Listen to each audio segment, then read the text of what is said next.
Hey everyone, me Kevin here. Mike Pence gave us updates on the current stimulus negotiation. We've got updates on stimulus checks, and we'll talk progress on updates at the Senate. I'll also bring up the flowchart again. The unemployment rate fell to 8.4% with an asterisk, and more COVID and other updates. Let's get started. First, let's hit unemployment, as this will be top of mind for the next rounds of stimulus. I'm going to go ahead and pull up my notes on the entire report I read through, and I want to give you the devils in the details. Then let's talk stimulus. As usual, you can get one totally free stock worth up to $1,600 if you deposit $100 with Webull via the link down below, and you can get life insurance in as little as 5 minutes.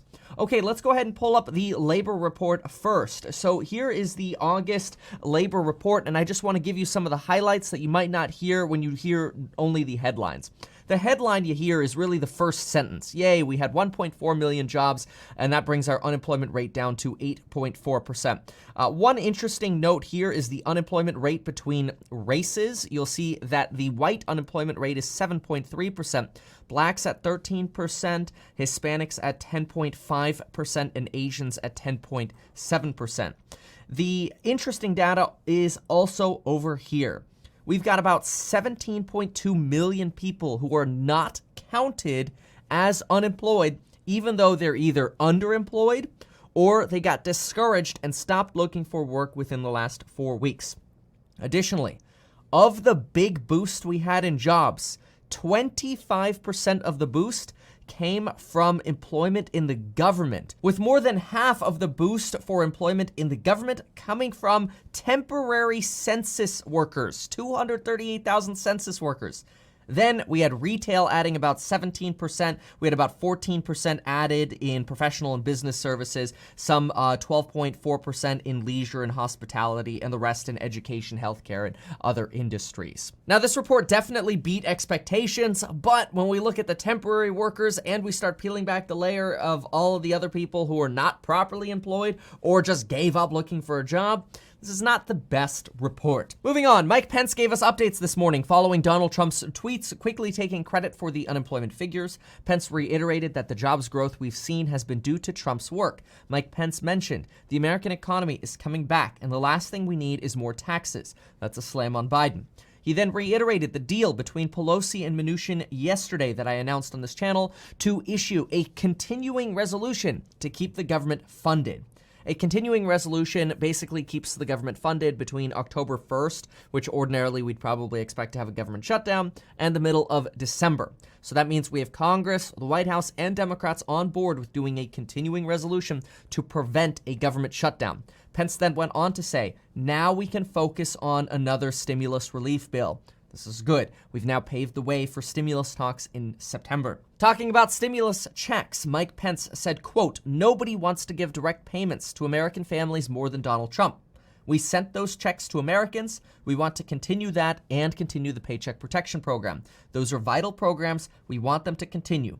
But we're not going to allow Democrats in Congress to bail out poorly run Democratic states. Overall, this is some good news from Mike Pence. It reiterates that the administration has stimulus checks at the front of their minds. We already know that Democrats have stimulus checks at the front of their minds. However, another stumbling block has come up.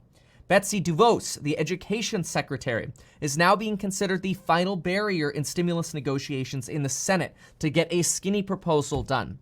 This just goes to show how ridiculously divided our Congress is. But anyway, here's what's going on, and then we'll pull up the flowchart. Betsy advocates school of choice, which means a parent can choose where to send their children, not necessarily just here's your public school, that's the one you go to, but you can choose, oh, well, I want to go to that public school, or I want to go to that private school or that religious school, and then the state money that's supposed to go to that assigned public school actually follows the student instead. That's school of choice. So when you hear school choice, that's what they're talking about. However, teachers' unions and Democrats oppose this because it takes money away from those targeted public schools or those assigned public schools and instead gives them to private or religious schools. Well, now there is a fight over her plan to implement school choice in the next stimulus relief package.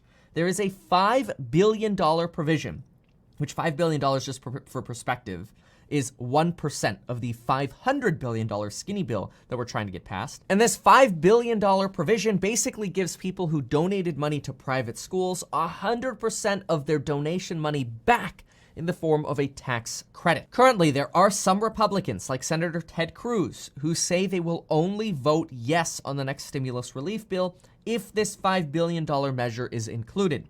The Secretary of Education says this is designed to help families who don't have more resources have a better choice of schools, although some argue that this is just designed to help wealthy people. Either way, this is being considered the final barrier to the stimulus relief bill, the skinny proposal. Here are the updates on the skinny relief proposal on our flowchart. So we'll look at everything in yellow again as things that are updated. If you want to pause, you can kind of pause and see the things in blue. But otherwise, let's scroll down here to the yellow. The update that we got this week is that right now this skinny bill, which is really the skeleton bill, and we expect to see more things added to this, is coming in between $500 and $700 billion. It was previously drafted as a $500 billion bill, but it appears to be growing as of yesterday. Furthermore, this is where I went ahead and popped in the school choice item. We just talked about that. But now we also have a better estimate for stimulus checks. Stimulus checks are estimated to cost about $250 billion, and this would very likely be $1,200 for filers, same income brackets as last time, with $500 for all dependents. We had Mnuchin push this, the Treasury Secretary, as late as September 2nd, and obviously Pence pushed for it this morning, and we already know that Democrats are for this. The other problems that we're seeing are rental assistance. There's still a big question mark for this. State and local government, we might want to just wait until January, says Nancy Pelosi. And this food assistance item, we can actually cross this off because remember, the USDA is now providing free food for children 18 and younger. I suppose that doesn't provide food assistance for those over 18 though, so a problem for 18 plus remains. But if you are or have children 18 or younger, go to the description down below and you'll see a map and a phone number and a text phone number so that you as well can get free food provided by the USDA. So don't be embarrassed by that. There's absolutely nothing wrong with taking the help that our government is willing to provide. Take what you can get, honestly, at this point. On COVID, I want to pull up something interesting. This is going to be called the Real-Time COVID Indicator Map. And this is being done in a partnership between a university and Facebook where they're surveying people and they're trying to understand where COVID appears to be popping up by basically tracking who's going to the doctor office or who's going to a doctor's office with COVID-related symptoms. And so right now, I'm gonna hide myself in picture here. You can kind of see that it seems like the bigger pop-ups are just a little bit inland in Los Angeles, California over here.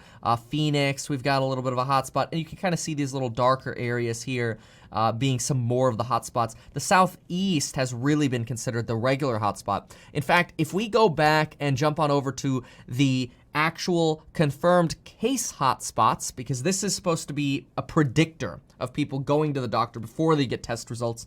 This is based on test results, and you'll see obviously where most of the hotspots are over in this side and a little bit here in California. Moving on the vaccine front, Russia plans to export their vaccine by November. Early results from trials, which were just peer-reviewed, and that peer review was just published today, found no serious side effects based on the 76 healthy volunteers who were part of that study.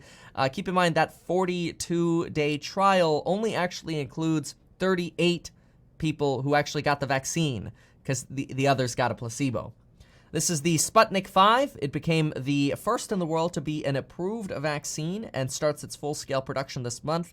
They are planning a 40,000 individual trial, but in the meantime, they're ramping up production for this vaccine so they can begin distributing it. In the United States, more experts are now doubting whether or not we can actually get a vaccine out by November 1st, which is more and more being seen as a political deadline. In other news, if you need a passport renewal, now might be the time to do that. Passport agency has said they're kind of caught up with the backlog and they're finishing their catching up, so to speak. And they say, hey, we're not getting as many applications as usual. So remember, passports are good for 10 years. And if you think you want to knock that out while you're bored and at home, you may as well do it now. You might get it processed faster than usual. And in case you didn't think our country was divided for some reason, this is the campaign advertising that a hopeful Republican representative is running with. You could see these are obviously Democrats, and this is the Republican hopeful. So I guess this is the division we are seeing. Clearly, the biggest factor in this picture here is that on one side, the color is black and white, and on the other side, she's in full color. No, nothing else to be seen here at all. All right, thanks for watching, folks. Get your life insurance in as little as 5 minutes. Get your free stock